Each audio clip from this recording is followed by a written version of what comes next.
All right, happy 4th of July. And yes, I have the same shirt on because I'm recording this in the past for the future. So, what I don't know is if the horrible, ugly, terrible bill has passed. Hopefully, you listened to my newsletter from yesterday about what could have been with the Build Back Better Act that Joe Biden had tried to pass, but two senators, Democrats, Joe Manchin, West Virginia, and Christian Sinema, Arizona, prevented what could have been transformational for all of us in an alternative multiverse timeline. But now we are stuck with the bad timeline, the really bad timeline. So, anyway, the Friday review, 4th of July, I feel like we should do a summary wrap up of America. So, 4th of July, I've always really liked because I like food and fireworks, not anything else. I generally like holidays where there is very little expectations of gifts and other pressures. So, that would be Thanksgiving and 4th of July, not because I like what they stand for, but because there's no other pressures like Christmas or Valentine's Day and things like that. So, anyway, let's do a Friday kind of summary wrap up of America. So, America was founded by the Protestants, the Pilgrims who came here seeking religious freedom for all. That's not true.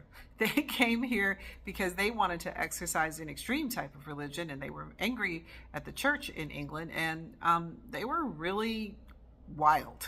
They had a lot of restrictive and terrible beliefs, and they were incredibly cruel to each other and cruel to the native folks they encountered. They saw this land as something to take, and they took it. And America was founded as a place for the free, home of the free, land of the brave. And America was founded on stolen land with stolen people. That would be my family. People who they stole from another place, brought here, forced into chattel slavery, which is the equivalent of being a cow or a pig, and saw not as human. And it's very different than other types of slavery throughout history, which people don't talk about the differences.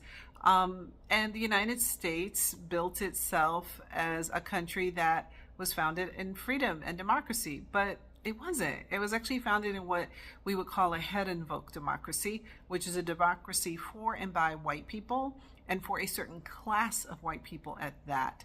So we fought this Revolutionary War. All men are created equal, but not Native folks and not Black folks, because they weren't men. They weren't human, so we weren't even factored into the equation.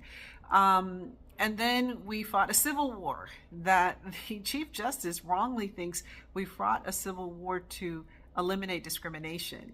Nobody did that. We fought a civil war over property and land, and we were property. And the South never stopped fighting. And one could argue that today the South is not only rising again, but principles around the Confederacy are ascendant, and that there may have been a battle won, but the war has raged on and is, maybe they're about to win this time. And I'm not the only one who says that. Heather Cox Richardson wrote a book about that, who is also a very famous Substacker, and you can check that out. And then we had the civil rights movement, where we figured it all out and we got rid of all discrimination. And that is not true. That is not what happened. We tried, but we would not directly address anti-Black racism and issues specifically impacting Black people, which would have looked like reparations, land restoration, and an acknowledgement of what was stolen from African Americans. That never happened. And so we didn't do that.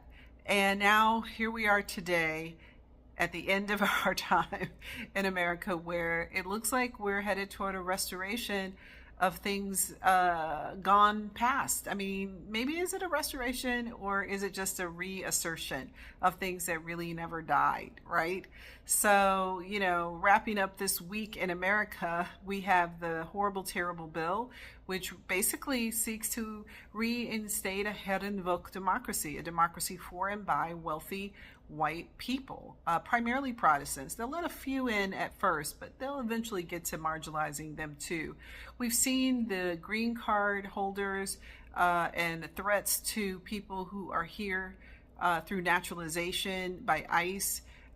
Very close similarities to the slave patrols and how, the Fugitive Slave Acts were used to capture runaway slaves and bring them back to the South, but also they were explicitly used to capture free Black folks. Anybody seen 12 Years a Slave?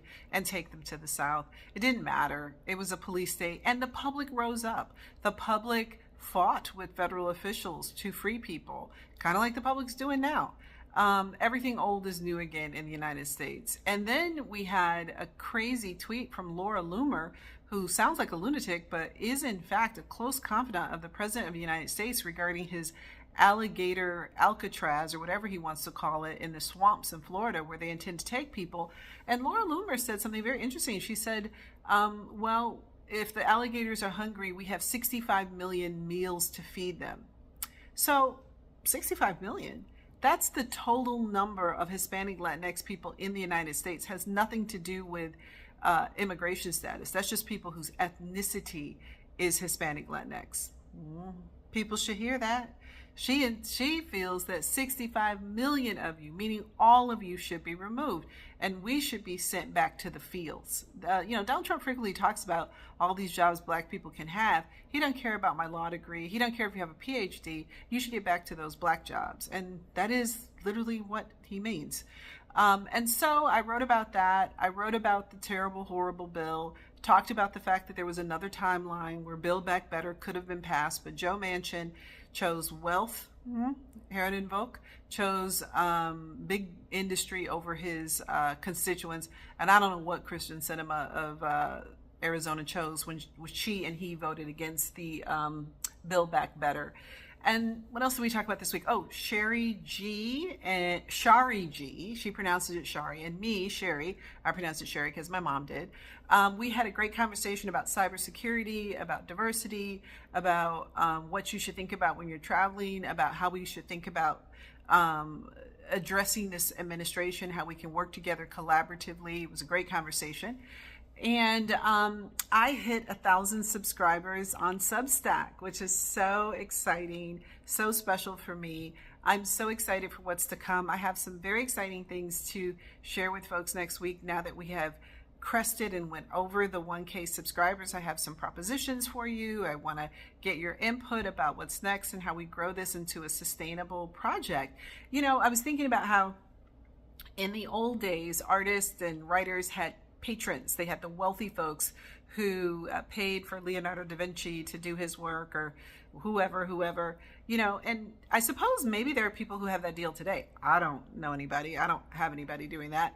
But do we want that? And right now, you all are my sainted patrons. You are people who both encourage, and some financially or emotionally, spiritually, and by supporting my work. And I really appreciate that. And I believe that as this Substack grows, I have substantial things to provide that are more than a lot of people provide behind their paywall. So we'll talk about that next week. So someone sent me a post about the 4th of July, and instead of Happy 4th of July, making a commitment to go forth with democracy, to go forth with compassion.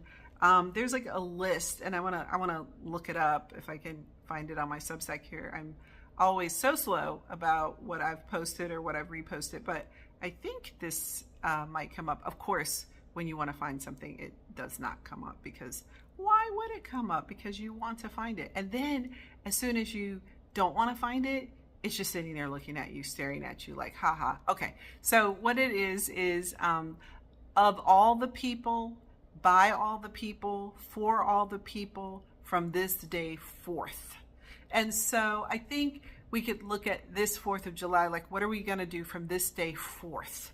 Okay. And again, I'm coming to you from the past. I do have the shirt on I wore earlier in another video, because I am somewhere else this 4th of July. But, what are we going to do from this day forth?